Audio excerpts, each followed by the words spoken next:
Hello, everybody, and welcome to another edition of the Cerebral Smack Talk live on YouTube and StreamYard.com. It is Ghoul MF Michael Fletcher alongside Anthony Florio. We are awaiting the arrival of Michael Bullock. If he shows up, then it's great.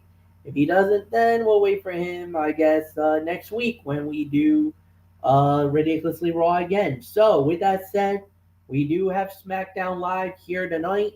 Then, also, right after that, I'll be previewing the UFC that's going down tomorrow night, and in our main event, a preview of this Sunday's big three basketball. We got a celebrity game that's at 3 o'clock. They just dropped the names of the people that's going to be a part of the big three basketball. We don't know the teams, however, we do know some of the stars that are going to be there. So we'll do that. There's also the Big Three All-Star game at 4 o'clock. And those two All-Star games will prelude to the championship, the finals, TD Garden, Boston, Massachusetts, Sunday afternoon on the Mothership on CBS. And we will preview that championship game. That'll be in our main event tonight. But obviously, we will start the show off. Unfortunately, with sad news yet again.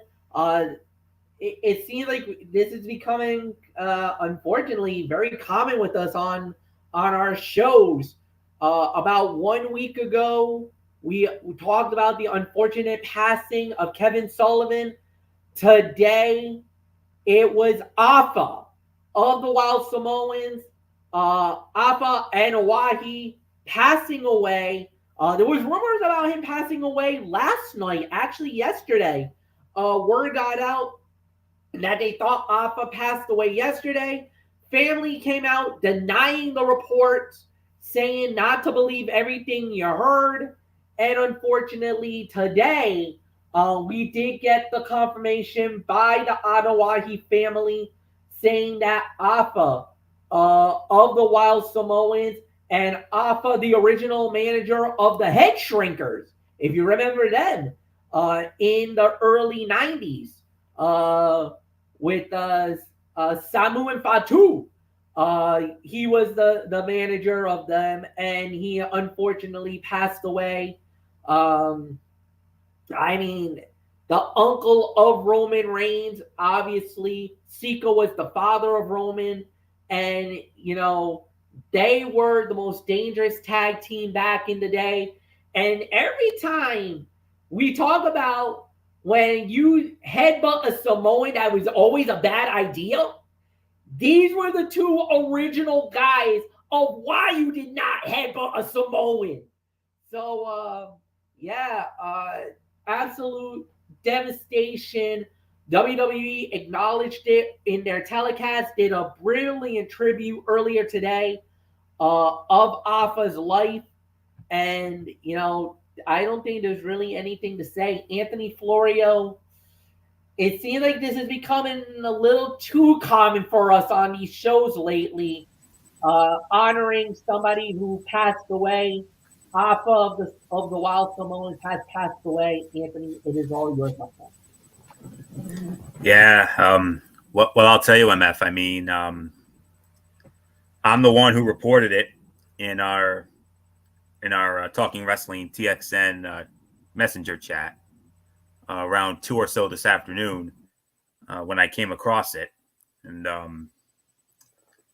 it's I never in my wildest dreams did I ever think that we were going to have, for the second week in a row, that we were going to have that we would have to acknowledge a passing. And nearly 2 months after Sika. I mean, Sika passed back on June 25th, and we acknowledged it the night we had that big smackdown in Madison Square Garden. And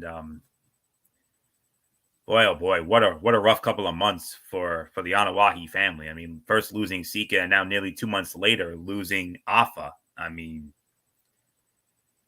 I'll have more on that in just a minute, but of course, let's run down the resume here. Big Time Wrestling He was a 2-time co-holder of the NWA World Tag Team Championship Detroit version with Sika. He and Sika were also co-holders of the World Wrestling Council North American Tag Team Championship, co-holders of the AWA Southern Tag Team Championship in the Continental Wrestling Association. The only title he ever won was Tag Team Championships, and all with his brother Sika, by the way. Georgia Championship Wrestling, he and Sika were NWA National Tag Team Champions one time. Gulf Coast Championship Wrestling, they were NWA Gulf Coast Tag Team Champions twice. International Wrestling Enterprise, IWA World Tag Team Champions one time. Mid-South Wrestling Association, they were the Mid-South Tag Team Champions on 3 occasions. NWA All-Star Wrestling, they were the NWA Canadian Tag Team Champions, Vancouver version. That was a one-time thing. NWA Mid-America, NWA United States Tag Team Champions, the Mid-America version with Sika, of course. In 2012, he and Sika were inducted into the Professional Wrestling Hall of Fame as a part of the Wild Samoans. Southeastern Championship Wrestling, 2-time co-holders of the NWA Southern Tag Team Championship, the Southern Division. Stampede Wrestling, of course, Stu Hart's promotion there. Stampede Wrestling International Tag Team Champions, 2-time co-holders. Of course, most notably, of course, WWE/WWF, 3-time co-holders of the World Wrestling Federation Tag Team Championship. And then he and Sika took their rightful place into the WWE Hall of Fame, class of 2007. And what else is there to say? I mean, now, I'll be honest with you, and I talked about this with Bullock, because, Bullock and I, we had our SmackDown chat earlier tonight, and I talked about this with him during this. Thing is, when it comes to Bullock and IMF, and I know you're actually the same way. We were babies. We didn't really know about Afa as a wrestler with the Wild Samoans. We didn't really know about that until our later years. I believe all three of us best remember Afa, especially me and Bullock, because this was during the days when I was riding with Bullock before I met MF. We best remember Afa as the manager/trainer of the Head Shrinkers. Yes, absolutely. Yep. That's how we best know him. I think my favorite moment, and I hate to say this because I know it doesn't have any type of relevance, but it was the 1992 Survivor Series. And they were doing a tag team fight. I think they were doing it against Coco Beware and Owen Hart. High Energy. And I think I'm right about this. But there was a moment in the match where Afa bashed, and I think he bashed Owen Hart in the back with something. And Vince McMahon absolutely goes raging. And Bobby Heenan is defending Afa, who it looks like he was eating a turkey leg or something. And he's like, look, Afa's having din-din. He's enjoying his turkey dinner. And I remember. I almost remember it because it would be like something like I would have done with you, Floyo, where I would be like, oh, give me a break. Afa, you did the turkey. He's like, I didn't see that. What do you mean you didn't see that? I didn't see nothing. I didn't see nothing. Look, I was having this dinner. He's having a turkey leg. What are you talking about, Fletcher? Are you kidding me? He's hey, like, no. I got another one. What about WrestleMania 9 when the Head Shrinkers went up against the Steiner brothers and Afa did the same thing. He hit, I believe it was Scott Steiner. He hit with the stick, with the kendo stick. JR on his first night on the job. And then Bobby Heenan with another great moment. Back, gone. Home run. Yeah. And he said, baseball starts tomorrow. It's a doubleheader. And yeah, so but the greatest Afa moment when it comes to the Head Shrinkers, Monday Night Raw, May 2nd of 1994 in Burlington, Vermont, when the Head Shrinkers defeated the Quebecers to win the World Wrestling Federation Tag Team Championship. Yes. With and of course, it wasn't just Afa that was in their corner. They also had the legendary Captain Lou Albano in their corner. that was the moment where they actually turned babyface, was when Captain Lou joined the crew. Indeed. Because they were not baby faces when Alpha was just alone. No, they started as heels. You're right. Yeah. And I best remember, and of course, Macho Man Randy Savage went nuts. He said, "They got it. They got it." Oh, relive that on Peacock anytime. And Oh yeah. what a special moment that was. Fireworks going off all around the arena in Burlington, Vermont. That Monday Night Raw, May of '94, when the Head Shrinkers won the titles from the Quebecers. And yeah, definitely my favorite moment as with Afa as the trainer and manager of the Head Shrinkers. I didn't even know Samu was his son. I did not even know that until that video package tonight. I did not know that. And I learned something new tonight. And Michael Bullock, during the video package, he noticed his man, The Undertaker, giving a testimony. He's like, why is The Undertaker talking about these guys? Yokozuna? So, yes. Bone Street Crew. So, but anyways, but Afa, of course, he was also one of the elders of the bloodline. Him and Sika were the elders of the bloodline. And now the elders are no longer with us. And it's going to be very interesting. I mean, that bloodline story is about to get even more interesting than it already has. I mean, how's the legacy of the bloodline? What's the legacy of the bloodline going to be like? What's the future of the bloodline going to be like now that both elders have passed on? So, but nonetheless, our thoughts, our prayers, and our condolences to the entire Anawahi family, and of course, Afa's friends and everybody that worked with him in whether it was in WWE or in all those other promotions that I mentioned back in the day. And he was, I believe, he was 80 years old. Yeah, he was 80 years old, and he debuted in 1971. He retired in 95. And, another sad day. And nearly 2 months ago, Sika passed. And now, here tonight, the passing of Afa. And just a week after we paid our respects to Kevin Sullivan. But the thing is, Afa is absolutely more than worthy of my traditional send-off here. Yes. So very worthy of it. Yes, with not only what he did with the Wild Samoans, but also what he did for the Anawahi family and the Head Shrinkers and all that. So so on behalf of all of us here at Talking Wrestling TXN, there's nothing left for me to say except to Afa, we very simply say thank you for the memories, thank you for the inspiration, and most of all, thank you for Afa Anawahi and everything you did for your incredible family who just continues to kill it on a daily basis in the world of wrestling right now with the whole bloodline saga. So what's the bloodline going to be like without the elders? Only time will tell. So, and before I give it to Bullock, the interesting thing that I was thinking, and I know MF and Bullock will agree with me when I say this. Bullock agree with me when I say this. MF, I'm sure you'll agree with me when I tell you. What do you think had to have been going through the minds tonight of Roman Reigns and Solo Sikoa and Tom Matanga and Jacob Fatu? I mean, what were they all thinking? How hard was that? How hard was it for them to perform knowing that Afa passed? I mean, yeah, I can't even imagine. I think, would I have been surprised if they would have told Triple H, hey, do you think that maybe we can push this back a week, just so that we can clear our heads? But they're professionals.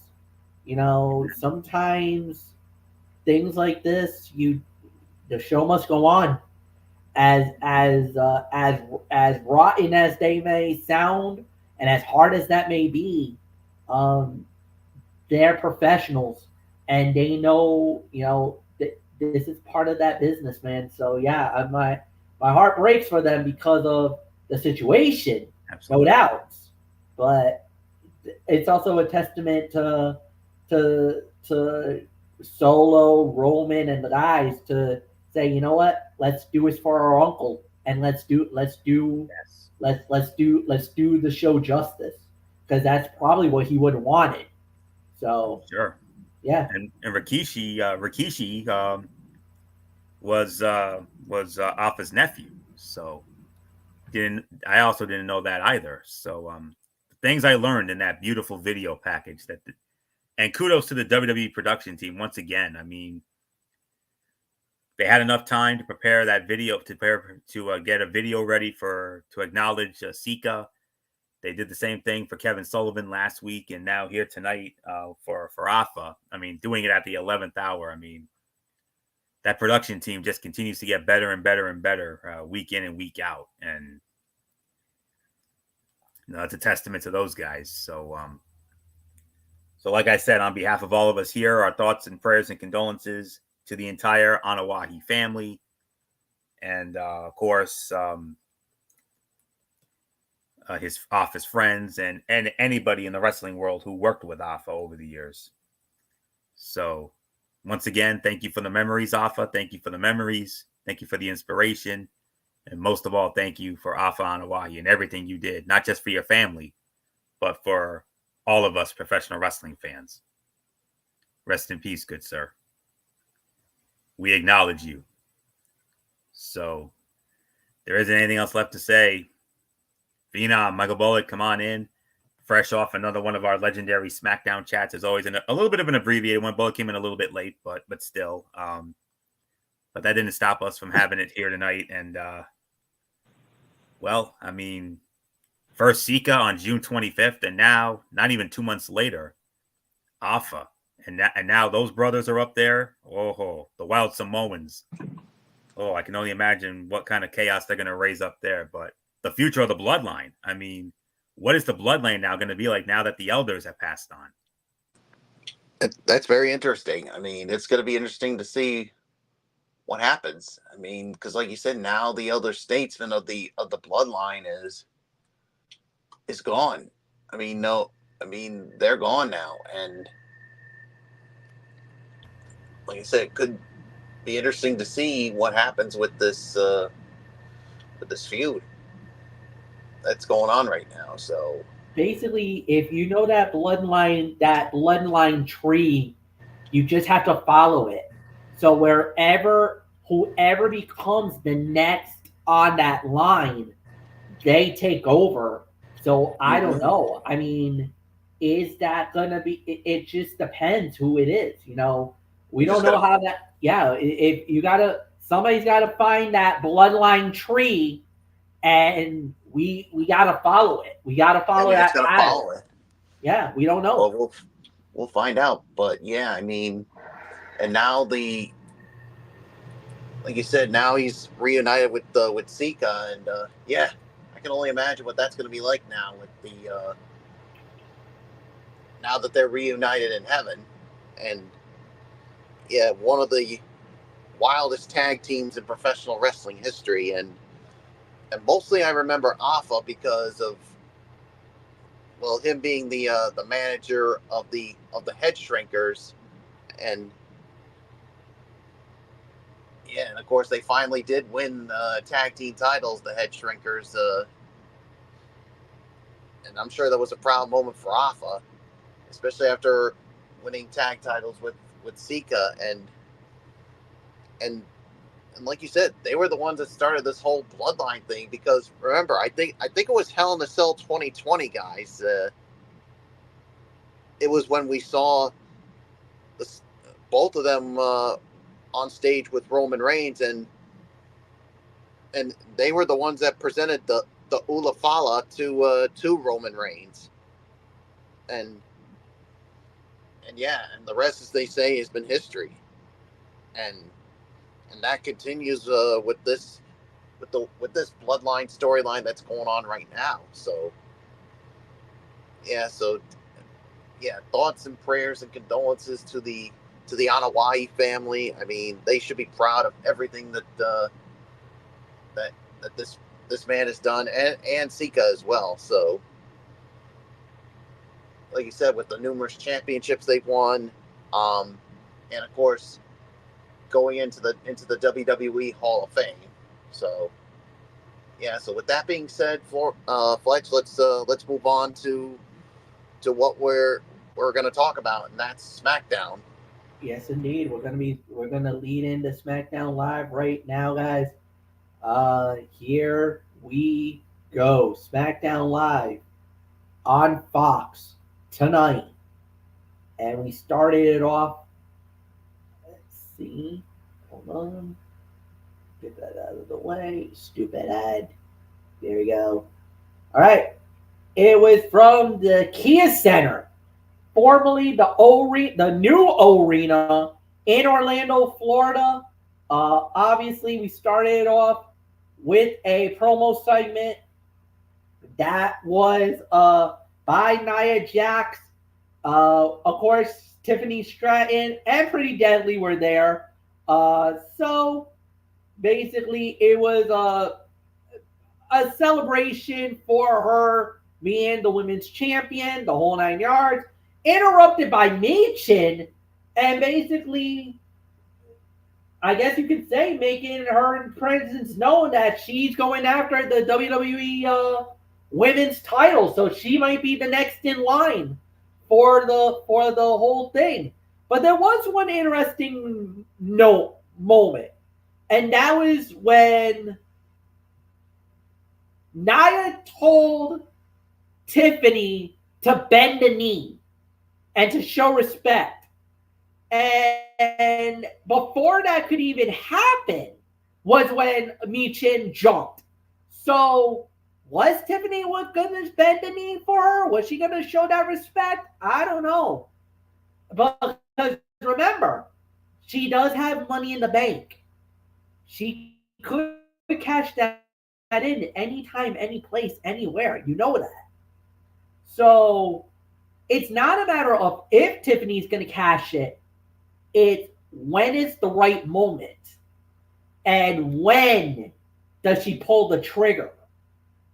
So we don't know. That's going to be very interesting to watch. So I thought it was a whole hum segment. I don't think it was anything to write home about. I thought it was okay, but Pretty Deadly now being a part of this is gonna bring a little bit of some comic relief into it, which, don't get me wrong, I'm not the biggest fan of Pretty Deadly, unlike Anthony Florio and Michael Bullock are. Supposedly that's what I heard. I don't know if that's for sure, if that's true or not. Not true. But so not true. Okay. I heard a rumor that you did, so well, whoever started that rumor, they need to be read the Riot Act by me and Anthony Florio. Wait till you get to me. Yeah, right, wait till you get to Anthony Florio, because he's going to have something to say about it. Okay. All right. Nothing more to say. Like I said, it wasn't anything to write home about. It wasn't, like I said. But it looks like it's Michin, who looks like she might be the next in line for the title shot. So nothing more to say. Anthony Florio, it is yours. On behalf of Michael Bullock, I'm going to say this on behalf of him as well. MF, when it comes to, that I don't know about that rumor you heard about Bullock and I being closet Pretty Deadly fans. Beyond not true, number one. And number two, in the immortal words of the great Jim Calhoun, get some facts and come back and see us, okay? Okay. So, get some facts and come back and see me. Don't start spreading rumors that are not true. Get some facts and come back and see me. Amen. Those are the immortal words of the great Jim Calhoun during that legendary press conference that he had a number of years ago. Bullock and I mean, that's lived in our heads rent-free since then. But story for another day. But let's get to the business at hand.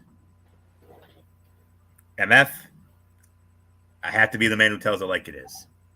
This was absolute garbage.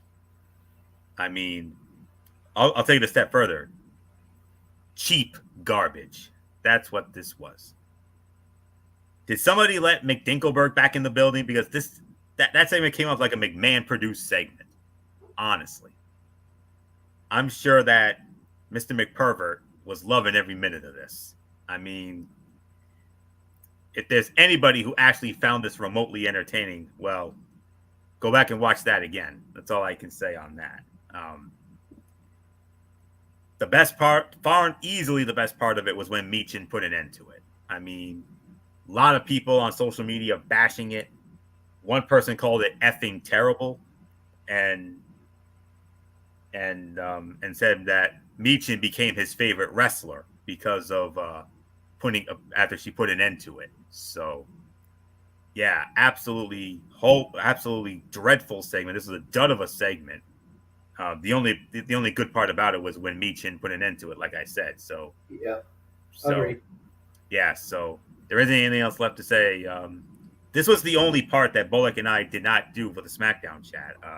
He came in just a little after this, so and then we picked it up. Thank God I missed it. You're lucky, Bullock. You're lucky. Because if I was on during that time, I would have said, "Wake us when it's over.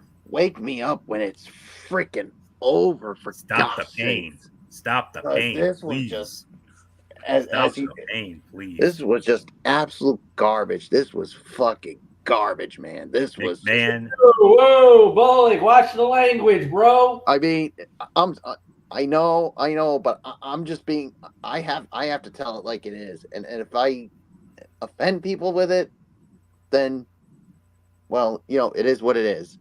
Yeah. I mean, we talked about this the other night. So this was just hot effing garbage. Hot monkey garbage, exactly. I mean, this was just good. An absolute waste of my freaking time, man. I mean, who let McMahon back in the building? I mean, yeah. Who in the world? I mean, did somebody let McPervert back in? I mean, first we had that ridiculous group on Monday Night Raw, that name that I don't even want to dignify, and now this segment here. No. This was a complete and utter waste of my time to start the show. I mean, thank goodness I did not see this, because I would have completely pooped on this whole thing. You know what? Not everything Triple H's thing is a home run, man. So this was a swing and a miss. I get it. Oh yeah. It was a swing and a miss. Hunter probably realizes that. He probably like, damn it, I let that one. Yeah, sorry, Triple H. He must have been like, God damn it, what the hell did I do wrong on that one? He would make it up to us in a big way, not once, but twice. Later. Oh yeah, he would make it up to us later, but for not once, this one here, twice. But for here, this was an absolute swing and a miss. Yeah. Sorry. Yeah, this was bad. I get it. Hey, Hunter's not, Hunter's not bulletproof, folks. He makes mistakes. And this was proof right here. Yeah, so he swung on a miss on this one. And the first fight of the night was Carmelo Hayes versus Andrade. Carmelo Hayes wins the match in 10 minutes even. Anthony, it's yours. I might be overrating this, but I don't give a damn. 3.5 to 3 3/4 of a star. I mean, there was no way that match was 10 minutes. I mean, it had to be longer than that. No, according to this, it's 10 minutes. Sorry. Yeah, probably TV time, I'm sure. But in the arena, it was probably longer than that. So 3.5 to 3 3/4 of a star for me. Every time these two step in the ring, magic happens. This time was no different. In fact, it was probably the best encounter they've had yet. Andrade is a lauded veteran whose technical ability is on par with the best. And Carmelo Hayes is one of the brightest young stars in all of WWE. Pairing these two together was a brilliant move after they stole the show at Money in the Bank. The crowd responded to their efforts with chants of "This is awesome." Shortly before Melo managed to pin Andrade with a counter, they ended up getting into a fight after Hayes bragged about his win a little too much for Andrade's liking. So Andrade's moonsault out of the ring looked fantastic. The bump Andrade took on the apron looked brutal. And Andrade's back elbow was one of the most realistic looking strikes in all of wrestling. He hits it flush every single time. Yeah, take freaking notes, Jericho, with that piece of shit of a move that you call. He's the learning tree. Yeah, he can go suck a you know what. Yeah, don't get me going Exactly. on the whole learning tree BS. Please get the you know what out of here with that weak Yeah. sauce. This is why people say that Jericho is at the point of go away. Yep. Mm-hmm. But I'll say this, man. But like you said, Andrade's got one of the nicest elbows. But yeah, that fight was a banger. That fight was a freaking banger and a half. I know I might be overrating this for a 10-minute match, but I don't care. I'm actually going to bump this 4 to 4.25 stars. I could go as far as to call it fight of the night, but there's another match that was just as much of a banger as this one was. Oh yeah. So I got some thinking to do, but 4 to 4.25. If I overrate it, you know what? So nothing more to say. Michael Bullock, this is where we kicked our SmackDown chat into high here, and oh boy, did we have a lot of fun with this banger here tonight. And this definitely makes up for that crappy opening segment here. I mean, in a big way, this one really makes up for it. 3.5 to 4 on this one. I mean, normally we poo-poo over repetitiveness because we know we've seen these two face off before, but you know what? As long as the matches are good, you know what? This is what we call good repetitiveness. If the matches are good and we continue to get this, if they continue to face each other, then this is the kind of repetitiveness I don't mind. If it's short or even bad, then that's when we're like, you know what? End this. But hey, I'll take more of these matches anytime when these two are in the same ring. So 3.5 to 4 is my rating. It's yours, Fletch. Because you got two quality workers that knows what the hell they're doing in the ring. They're not afraid to risk it all. They're not afraid to get. There are no Johnny Come Latelys here. They're no scrubs.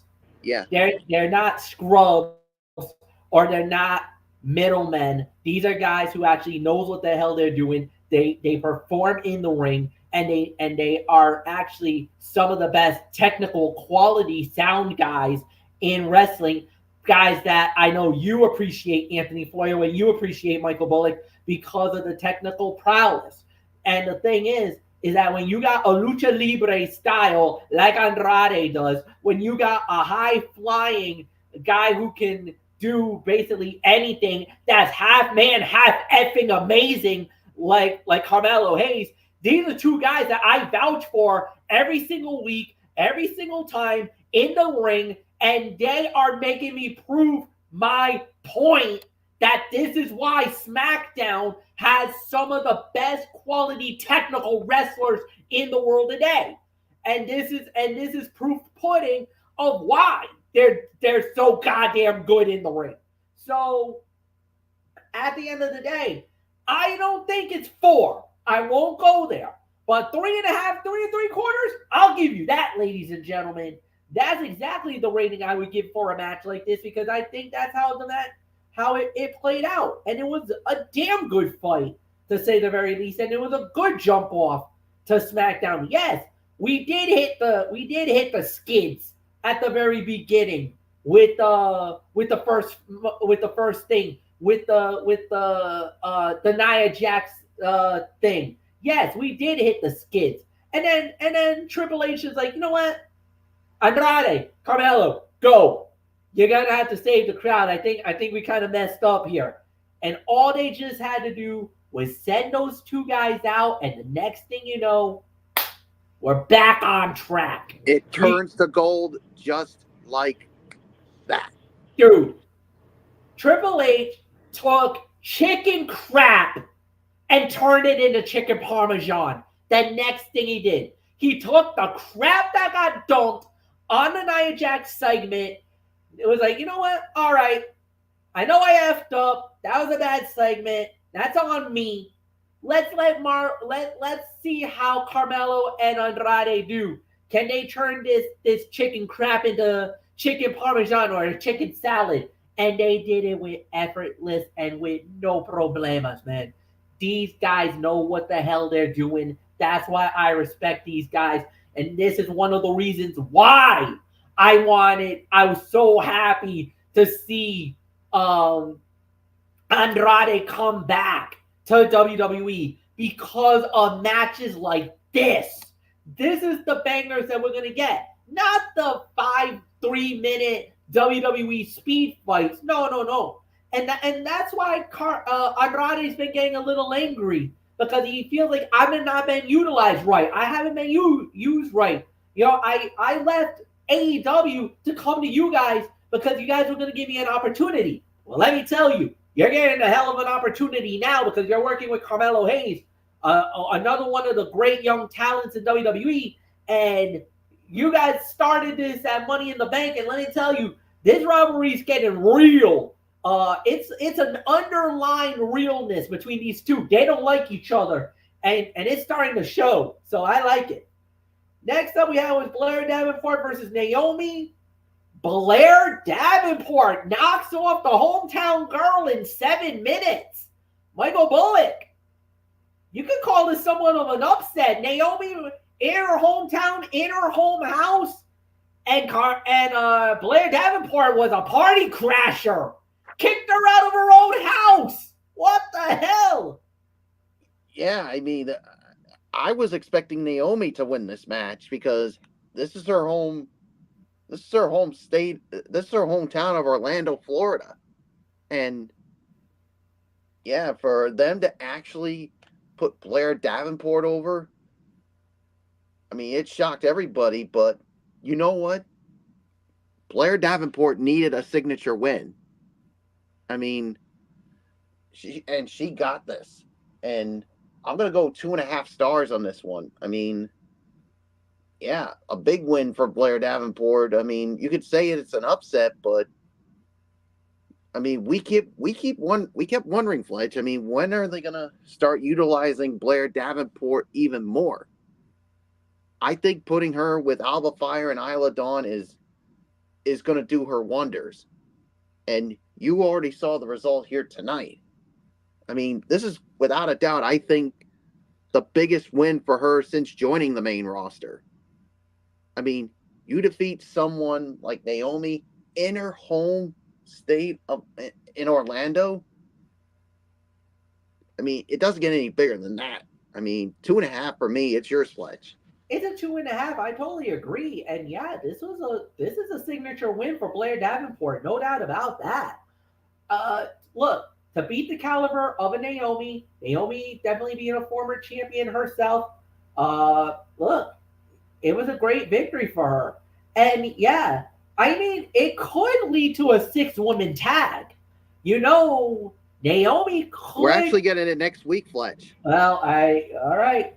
Well, I was going to say, maybe she goes back, talks to her WrestleMania buddies, talks to Jade Cargill, talk to Bianca Belair, maybe get a 6-woman out of this. But at the end of the day, yeah, this was a solid match. But let's see how it plays out next week. So it's going to be very interesting to watch. Nothing more to say. Anthony, it's yours. I agree. 2.5 stars. This was a highly physical match. Some of their exchanges could have been better, but the force and energy they put behind their moves helped make up for a lack of chemistry. And that's really all there is. And you noticed we had some NXT talent in the crowd tonight. First up, NXT Women's Champion Roxanne Perez. She was in the crowd, maybe doing some scouting for the future. Who knows? Naomi's takedown from the apron looked good, and Naomi was a bit short on a running dropkick in the corner. But like Bullock said, huge win for Davenport.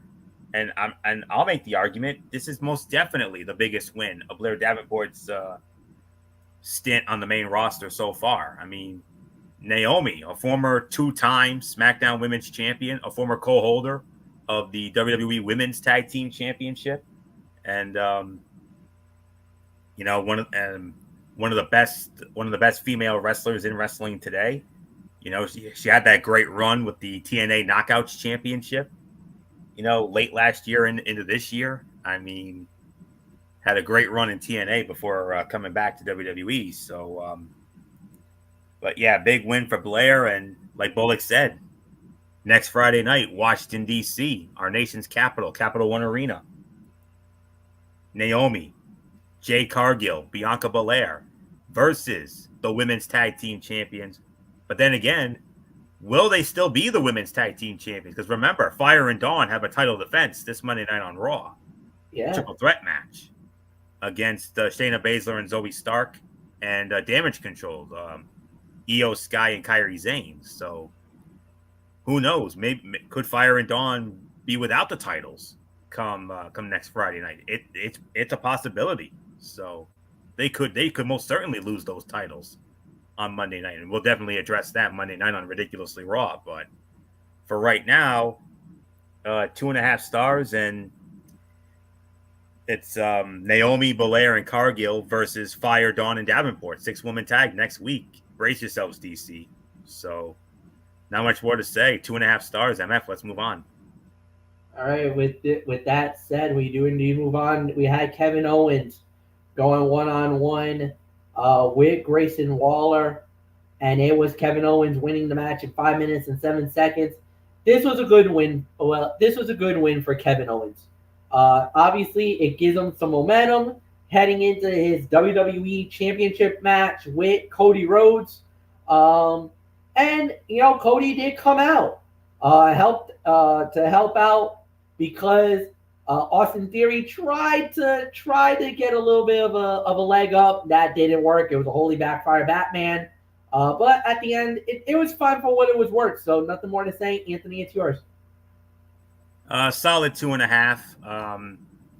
Predictable outcome. We all knew Kevin Owens was going to win this match because you obviously want to give him momentum going into his championship match against Cody Rhodes at Bash in Berlin. And you notice there looked like there might have been a little bit of some tension there at the end because you saw Kevin Owens pick up the belt. Owens had the belt in his hand. And you saw the way he gave it back to Cody. You saw the way he gave it back to him. I think they might be planting the seeds for a heel turn here. I really do. So we got a couple weeks to build that thing. So we'll see what happens. But 2.25, 2.5. That's the best I can go on it. I mean, I could say by default this was the worst fight of the night. So even though it wasn't all that bad, but it was just a little too short for my liking. But not much more to say. Bullock, predictable outcome, but you noticed what happened at the end there during that post match. He picked up the belt, and you saw the way he gave it back to him. It could lead to a heel turn, but like you said, we'll have to wait and see. I mean, we saw the sign of it, but will they actually go through with it? That's the only question. So, but I think I say yes, but we'll have to wait and see. So 2.5 is my rating. Let's move on, Fletch. All right. Next up that we do have was LA Knight cutting a promo. Basically, the U.S. Heavyweight Champion cutting a promo mocking the Legado de Fantasma dinner.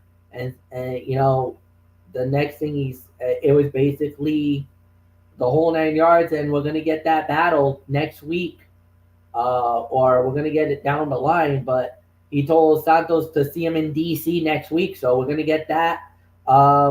It led to the in-ring. We are getting the title match, MF. All right, so next week in Washington, D.C., it will be LA Knight putting the United States heavyweight title on the line against Santos Escobar of Legado del Fantasma. Then in the in-ring main event, this is the in-ring main event, it was the number one contenders for the WWE Tag Team Championship, DIY versus the Street Profits, winners of the bout, 15 minutes, 28 seconds, and the new number one contenders for the WWE Tag Team Championship of the world, the Street Profits. They get the shot. Anthony Florio, it is all yours. This was the fight of the night right here. 4.25, teetering on 4.5 stars. Both teams received a warm welcome from the crowd, but the reaction to the Profits was slightly louder. Montez Ford and Johnny Gargano began the match with a sequence of counters, but it was definitely a step above what we usually see. Anybody who is familiar with these two teams came into this expecting fast-paced action, unique offense, and creative double team spots. And that's exactly what these two teams delivered. This was a great example of how good tag team wrestling can be if the right teams are given enough time to perform. Several false finishes convinced the crowd that it was over, which only made each near fall get a bigger reaction. And in the end, it was Montez Ford who pinned Johnny Gargano to pick up the victory and make the Street Profits the number one contenders and the first challengers for Tama Tonga and Jacob Fatu and the WWE Tag Team Championship. And guess what, MF? We're getting that next week in DC also. So you want to talk about a loaded show next week in DC? You got triple main events and you got a triple main event. And oh, by the way, 2 of those 3 matches are title matches. Go figure. 2 championship bouts next week. That is something. Titus O'Neil was in the crowd, and the announcers hyped his upcoming book about fatherhood. Trick Williams was also shown in the crowd, and also earlier in the show, the NXT champion, Ethan Page, All Ego, was there too. The way Johnny Gargano kept the headlock applied while Ford was rolling him around was a nice display of good timing and technical ability. And Angelo Dawkins' missed senton looked good. He landed perfectly flat. Should we be surprised that we ended up getting a banger from these two teams? No, absolutely not. I mean, I fully expected it. Bullock fully expected it. MF, I know you were expecting it. So, because you're like, come on, guys, this is my show. This is SmackDown. You got to bring the fire, bring the heat. Oh, they brought it tonight and then some. What a match. Oof. Fight of the night. No question about it. 4 1/4, teetering on 4.5. Definitely the fight of the night here. But Michael Bullock, congratulations, Street Profits, you won. You got yourself a tag team title opportunity. But now, to win those titles, you got to go up against the scariest team in wrestling today, the Bloodline, the new Bloodline, with Tama Tonga and Jacob Fatu. And what did I tell you during our chat tonight about these guys? They're going to hold those titles as long as they want to. So, Street Profits, best of luck. You're going to need it. Oh, you're going to need it. So Bullock, Street Profits. You won, great. Yeah, the good news, you won and became the number 1 contenders. The bad news, you got to go up against the current champs, the new Bloodline, Tama Tonga, and I say, and without a shadow of a doubt, the most dangerous member of this new Bloodline, Jacob Fatu. I mean, can we all agree on that? That he is the most dangerous? Oh, yeah. Hands down. MF knows him better than we do. I mean, he's violent. He's unhinged. I mean, we'll get into violent and unhinged in just a minute. Yeah, we'll get there. Yeah, we'll get there. I mean, I'm just telling you what we all think of him.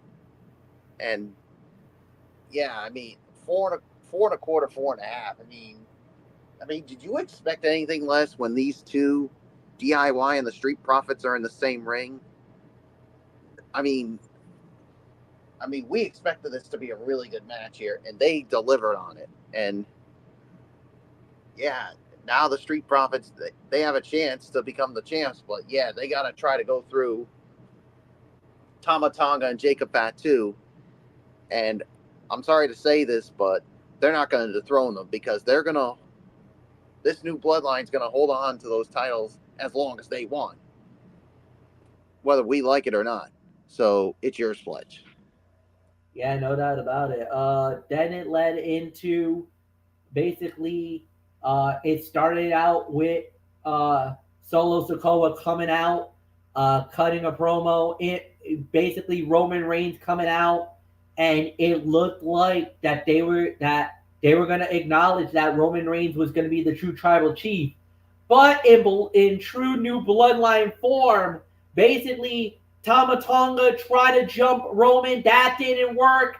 It looked like the new Bloodline, it was going to backfire, that Roman Reigns had the ace in the hole and that he truly was going to prove to be the true tribal chief, until Jacob Fatu showed up and beat the living shit out of Roman Reigns.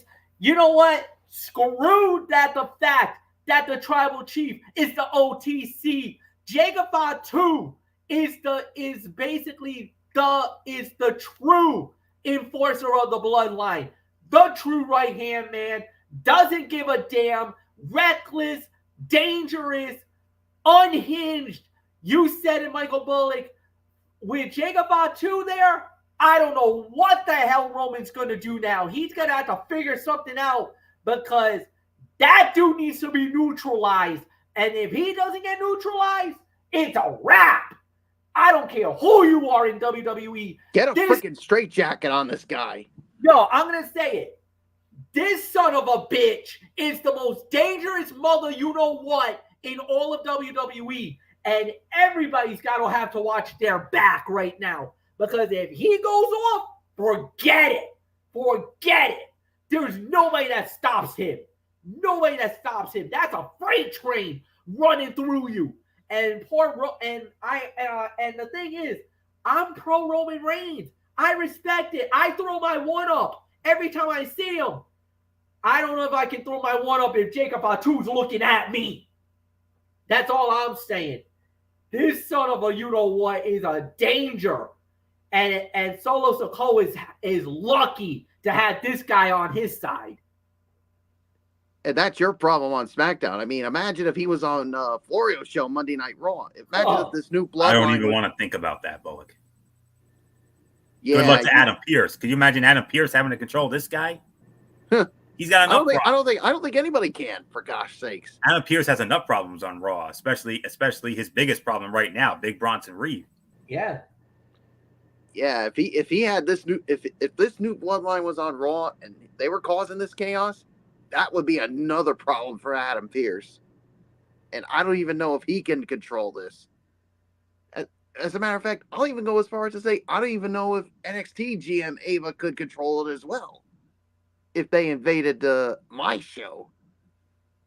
So, yeah, Roman's got a problem now. I mean, yes, he could deal with Tama Tonga and Solo, but now he's got to deal with Jacob Fatu. That's a problem. And Jacob Fatu still has the freaking walking boot. Think about that. It's almost like the guy's not even in pain. No. And some people think that he was faking the injury. A lot of people are saying that he didn't actually get legitly injured. That's just that walking boot is a work. That he's selling the injury. If he is, oh shit. Yeah, if he's really hurt and he's walking like that and he doesn't even feel any pain, oh my gosh. But I got a feeling some help will be on the way eventually for Roman. We don't know who it's going to be, but somehow I got the feeling, I think it's going to be, shall we say, Usos! Yeah, here's the problem. I don't even know if the Usos will be able to neutralize that son of a, you know what? I hate to say this, and I know I might be thinking a little out of my head here. I hope Paul Heyman has a phone call of a certain beast incarnate because that son of a bitch might be the one to neutralize that guy. Yeah, and know who I'm talking about. Brock Lesnar. I mean, but then again, I don't even know if Lesnar would be able to contain this Jacob Fatu. Oh, he could. Oh, he could. I'm sure if you put Lesnar and Jacob Fatu together, that's going to be a barn burner. That's going to be a man fight. But I think Brock would be able to because he's not afraid to he would take Jacob Fatu to Suplex City, bitch. Yeah. But I know Jacob Fatu will super kick the dog shit out of Brock Lesnar. He would. I think Jacob Fatu could probably put Lesnar through a freaking table, and he wouldn't even care about it. Yeah, this is just freaking crazy. I mean, I think the Usos are definitely going to help, but the thing is, who are going to be some of the other guys that could help eventually with this new bloodline? I mean, and there's another Fatu we got to keep an eye on because we've heard rumors of Zilla Fatu possibly coming to WWE. Yep. But And the question is, there's also rumors about possibly Hikuleo too. and the question is, where are those two going to align themselves? Absolutely. Are they going to align with Solo's bloodline, or are they going to side with the OTC and his bloodline? That's something we're going to have to keep an eye on, especially throughout the rest of the summer and heading into the fall, because we all know where this is leading towards, especially in the fall. To War Games. Yep, you're right. Or as William Regal would say, War Games. Yep. It's Bloodline War Games, I think it'll be. So I would think, and I'm going to be real honest with you, I think Hikuleo will go with the Romans OTC, and I think Zilla will end up going with Solo Sikoa. That's just my prediction. Well, we'll wait and see when these two do arrive. It's not a matter of if they're going to arrive; it's just a matter of when. When, yeah. Yeah. So nothing more to say. I mean, a great segment to close the show. It's your split. It was insane. You know, you had the feeling that it was going to happen. You heard the bloodline thing was going to go down, so we were all excited. And the next thing we know, all hell broke loose, man. Jacob Fatu shows up in a freaking walking boot, and he basically beats the living daylights out of Roman Reigns. That's the first time that I can remember that the tribal chief got his ass kicked like that. Very rare do you get Roman Reigns to get dog walked like that in front of the crowd, and the fans booed accordingly. They ripped shreds accordingly. But the thing is this, you know, if you have a guy like a Jacob Fatu, that's the equalizer. He's the neutralizer. He is without a doubt the right hand man, even though they say that Tama Tonga is the right hand man, and okay, I'll give you that. But Jacob Fatu is so dangerous, man, that he's a walking weapon on his own. That's how bad he is. So nothing more to say. Anthony Florio, it's yours. And if anybody would know just how dangerous Jacob Fatu is, MF would know, because we all know that's the reason why Jacob NLW. Fatu, yeah, that's why Jacob Fatu was the longest, most dominant, and maybe greatest MLW World Heavyweight Champion of all time because of that. But oh boy, Solo Sikoa and Tama Tonga made their way to the ring for the final segment of the night. The self-appointed head of the table called out Roman Reigns to try to come to take the Ula Fala from him. The former Universal Champion arrived and battled Solo and Tama all by himself. He reclaimed his Ula Fala before Jacob Fatu leveled him with a super kick out of nowhere. The show ended with Solo standing tall over his fallen cousin. Solid ending to an above-average episode of SmackDown. And I'll get to the rest of that in just a moment. So this was the segment of the night. No question about it. Far better than that garbage opening segment. So there really isn't anything else left to say here. Let's get to the overall review here. All right. Look, I'll say it. Other than the bad opening, and it was bad, they rebounded so nicely, and the rest of the show went fluently. So I will give this an 8 out of 10. Obviously, you gotta punish it early because of the horrible opening segment. But boy, did SmackDown come back with some anger. They're like, "Oh, you didn't like our opening segment? You thought that was dog crap? Okay, now we're pissed." And Triple H decided, if you didn't like that opening segment, that's fine, but we're gonna hit you with a freaking sledgehammer in your head. And that's exactly what they did. They sledgehammered us in the head by giving us banger after banger, and actually stepped up their game after the misstep at the beginning. So 8 out of 10. Anthony Florio, it's yours. With the exception of the opening segment, it didn't feel like a single segment or moment after the opening segment was wasted. And we got 2 match of the week contenders with Andrade versus Carmelo Hayes and the Street Profits versus DIY. Bash in Berlin is shaping up nicely, but equally as important, WWE is having feuds that only take place on TV that probably won't get a pay-per-view match, which gives fans a bigger incentive to tune in every week. The Bloodline story is still going strong, but WWE is in a holding pattern right now. If it doesn't advance the plot soon, fans may begin to sour on it. So, 8 out of 10 for me. Michael Bullock, take it home, and then we'll give it to MF for a loaded Mikey's Mindset here. Yeah, 8 out of 10 for me. I mean, the only thing that sucked was the opening segment, but everything else was good. It's almost like you said, Triple H was basically saying, yeah, we screwed up on the opening segment. We're going to make it up to you. And they did it in a big way. So, nothing more to say. Fletch, let's get to your Mikey's Mindset. And you got a loaded one. Yeah, we do indeed got a loaded one. And here we go, guys. It's going to go down. UFC 305 going down tomorrow night live on pay-per-view. And also on ESPN Plus pay-per-view. The start time is at 10 p.m.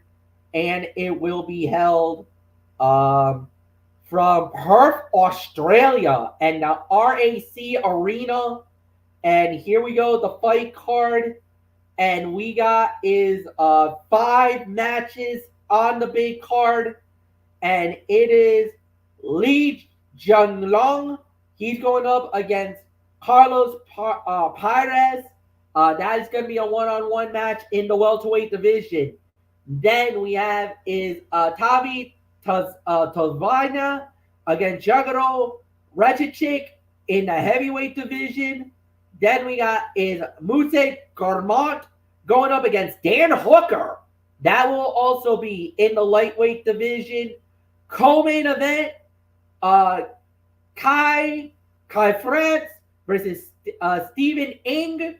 And in the main event, Darius Dubois putting the middleweight title on the line against the last style bender, Israel Adesanya. Adesanya losing the title not too long ago. Basically, he lost his last, I want to say his last fight. I think he lost. He actually lost. Yeah, he recently lost the title. Unanimous decision, losing it to Sean Strickland. And then Sean Strickland lost the belt. I want to say he lost the belt recently. Let me see. Did he lose it to St. Pugh? Actually, no. Yes, he did. He lost the middleweight championship to Davarius, and that was back in January. January from Toronto, he lost it, and now Darius, now the champion, gets to put the title on the line, and he now puts that title on the line.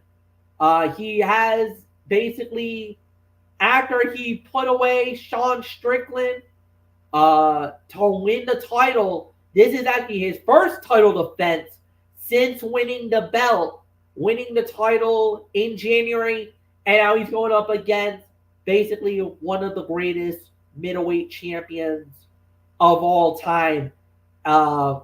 Basically a former 2-time and now looking to become a 3-time champion. So we'll see how this goes. And the Stylebender looking to try to get the belt back. That's going down tomorrow night. And that leads us into our main event of the evening, the Big Three.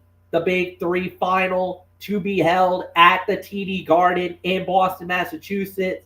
That is going on this Sunday afternoon, guys. And they just announced a lot of stuff. So, first off, the Big Three, the celebrity game just got announced. The doors will open at 2. The first game starts at 3. And here are some of the people that will be on that event. We're gonna have is Ice Cube, Clyde the Glide Drexler, Grilly, Wallow 267, Ty Dollar Sign, French Montana, Fabulous, Skyla Baby, Vernon Davis, Flojo Johnson, former New England Patriot and Hall of Famer Ty Law, Matt James, Michael Blackson, Brianna Green, Anthony Anderson, and formerly of the And One Mixtape Tour, the Professor. Those are some of the people that's going to be a part of the Big Three Celebrity Game. Then in the All-Star Game, this will be the people that are going to be in the All-Star Game. So here it is. We're going to have Michael Beasley, Corey Brewer, Jerry Pargo, Jordan Crawford, Isaiah Briscoe, Guardian Green, Kevin Murphy, Jeff Teague, Elijah Stewart, Isaiah Austin, Brandon Moss, and Leandro Barbosa. Those are going to be the guys that will be a part of the Big Three All-Star Game. However, because Bivouac and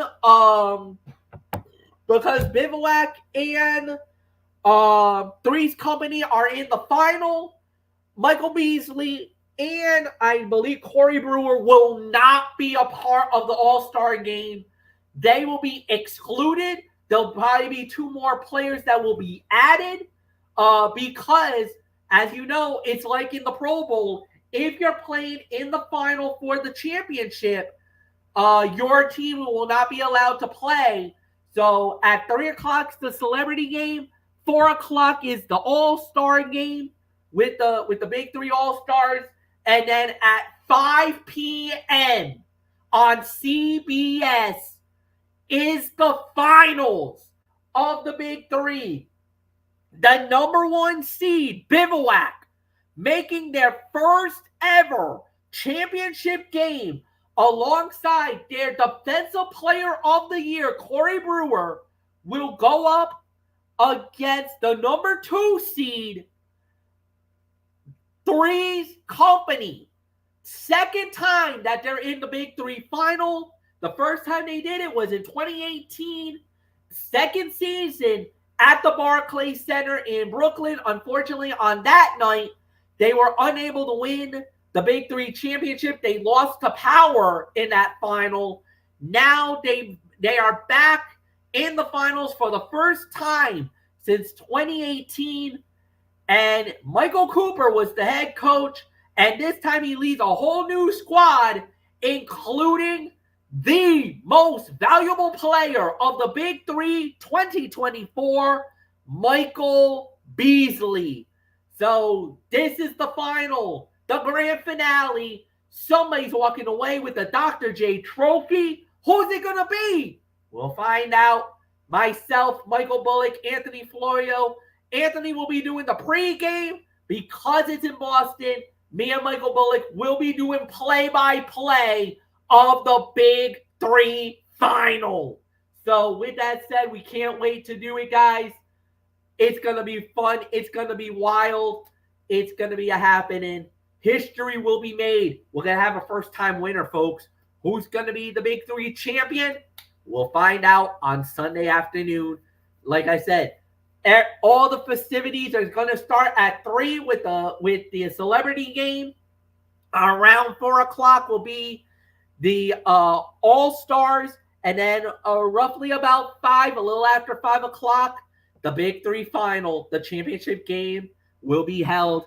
And all games will be on CBS. All right, so we're out of here. We're done for tonight. Thank you, Andy Floyo. Thank you, Michael Bullock. We'll be back on Monday for Ridiculously Raw. Until then, have a good night, everybody. And so long for now. Bye-bye.